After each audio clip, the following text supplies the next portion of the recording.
L'importance du fer en préménopause, ménopause. Il me manque du fer, que faire? C'est ce que nous allons voir. Je m'appelle Josette Daflon, je suis naturopathe et praticienne de santé en Ayurveda.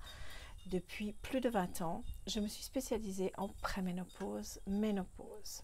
Et je vous propose depuis 5 ans des consultations via Zoom en one-to-one. Le fer a une importance capitale en préménopause, ménopause. C'est un oligoélément que le corps ne fabrique pas. Nous devons le trouver dans l'alimentation. Il existe 2 sortes de fer. Le fer héminique, issu de la viande rouge, bœuf, canard, boudin. L'absorption est d'environ 30%. Et le fer non héminique, issu des végétaux.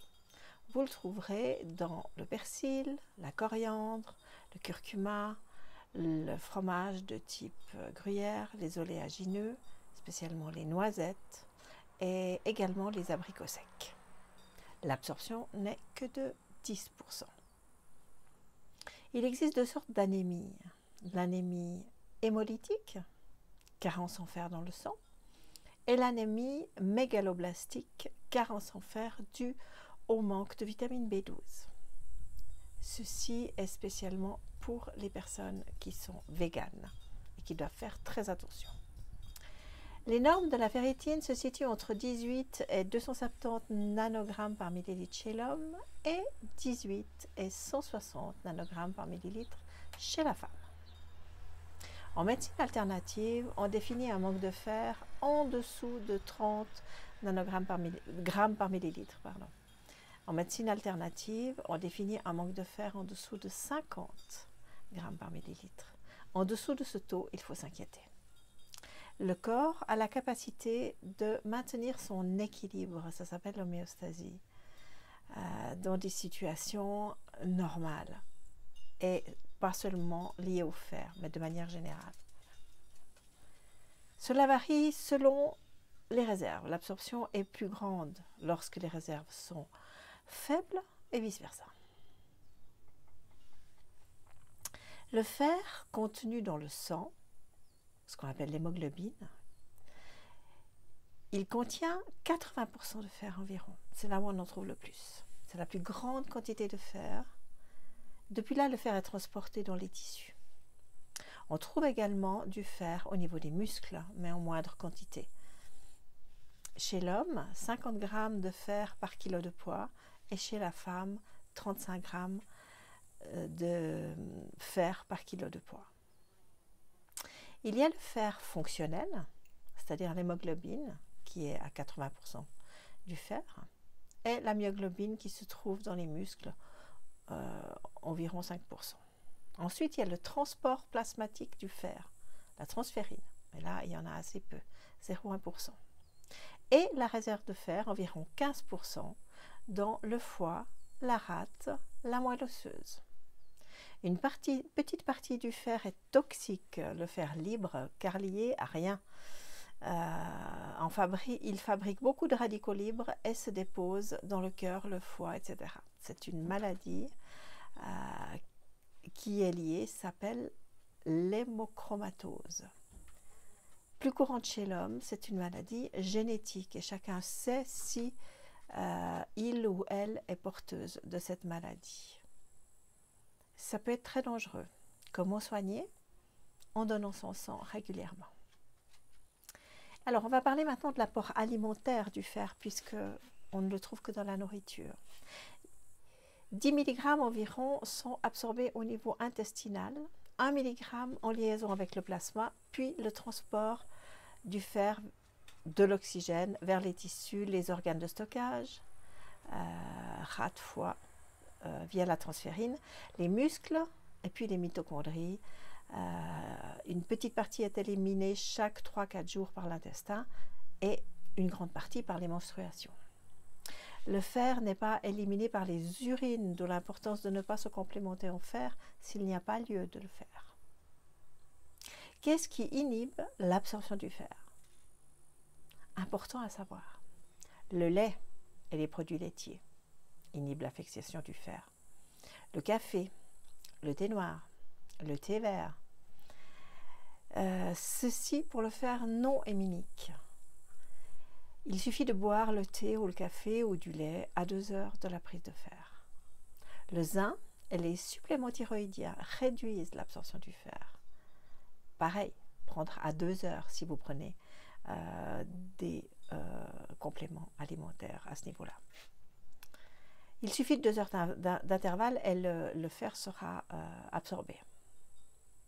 Les carences en fer peuvent aussi réduire la conversion ferrique stockée, d'où le besoin des vitamines B12, B6, acide folique. Qu'est-ce qui favorise l'absorption du fer? La vitamine C liposomale, parce que c'est la meilleure, augmente jusqu'à 4 fois l'absorption du fer, de par son effet antioxydant. Il permet également de transformer le fer ferrique en fer ferreux, mieux absorbé et plus stable dans le sang. Je vous mets le lien ci-dessous pour la vitamine C liposomale. Les symptômes de manque du fer, la fatigabilité, la pâleur du visage, l'intérieur des yeux blancs. Si vous regardez l'intérieur de votre œil et qu'il est blanc, vous risquez de manquer de fer. La manque de concentration par manque d'oxygénation. Le cerveau est un grand consommateur d'oxygène et il est le premier à se servir. Donc un manque de fer peut provoquer des problèmes au niveau du cerveau. Attention aux perfusions de sang. Elles sont très pro-oxydantes pour le corps, inflammatoires et non dépourvues d'effets secondaires. On vous en prescrit parfois parce que vous avez un taux de fer très bas.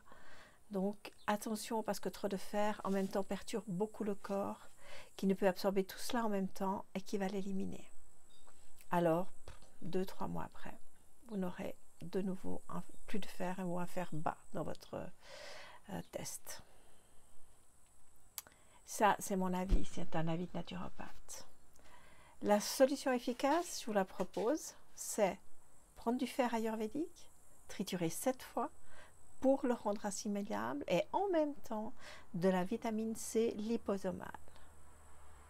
Voilà, ça concerne le fer. Et vous voyez qu'en préménopause, ménopause, c'est important. Pourquoi? Et surtout en préménopause, pourquoi? Parce que vous perdez beaucoup de sang. Et en perdant beaucoup de sang, surtout pour les personnes qui ont évidemment cette problématique, vous perdez du fer. Et là, vous pensez que vous avez résolu le problème, ben, je vais faire comme ça, je vais prendre la vitamine C liposomale, je vais prendre des compléments alimentaires, je vais prendre tout ce qu'elle m'a dit de prendre, et voilà, c'est bon. Et ben non, c'est pas bon. C'est pas bon, pourquoi? Parce que là, je vous ai donné une partie du traitement. Mais le traitement est plus complexe que ça. C'est-à-dire que si on donne une image, si je vais donner une image, je donnerai l'image de la baignoire qui est pleine à ras-bord et qu'on veut absolument arrêter. Eh bien, ça c'est vos règles abondantes. Eh bien, avec la première partie dont je vous ai parlé, vous allez ouvrir la bonde parce que la bonde en bas était fermée. Mais c'est tout. Le robinet continue à couler. Alors, qu'est-ce que vous devez faire? Vous devez arrêter ce robinet. Et pour arrêter ce robinet, c'est simple. Hein? Il faut équilibrer vos hormones. Le docteur Lee, qui est présent beaucoup dans ma vie parce que j'ai beaucoup étudié ses livres et ses travaux, parlait d'un équilibre hormonal et que l'équilibre hormonal, c'est la santé, c'est retrouver une pleine santé, c'est-à-dire équilibrer les oestrogènes et la progestérone. Et c'est généralement ce que je fais lorsque vous venez en consultation chez moi. Je vous équilibre les hormones. Ça équivaut à fermer le robinet de la baignoire qu'on avait laissé ouvert. Je vous propose mon accompagnement. Tout d'abord, un laser coaching de 30 minutes. On va faire le bilan entre vous et moi en one-to-one, donc ça se fait par Zoom. Ou que vous soyez dans le monde, que vous soyez en France, personnellement je suis en Suisse, mais peu importe le pays où vous vous trouvez, Zoom fonctionne partout ou presque. Donc vous prenez 30 minutes de laser coaching. Là, en dessous de la vidéo, vous allez trouver le lien. Vous réservez votre coaching et vous verrez que je vous demande pas mal d'informations pour un petit peu situer votre problématique. Je ne peux pas vous dire que je soigne tout, je soigne une grande partie des problèmes liés à la préménopause et à la ménopause, et uniquement avec des produits naturels, des compléments alimentaires. Donc, j'ai une grande expérience, j'ai 20 ans d'expérience, et je peux vraiment vous aider dans cette partie de votre vie, cette partie qui est souvent très difficile de votre vie. Donc, vous prenez ces 30 minutes de coaching et on en parle, on met à plat vos problèmes, on regarde les possibilités et je vous dis si je peux vous aider ou pas. Peut-être je ne peux pas, en général je peux, mais je ne veux pas m'avancer dans tous les cas. Voilà, je vous remercie de m'avoir écouté.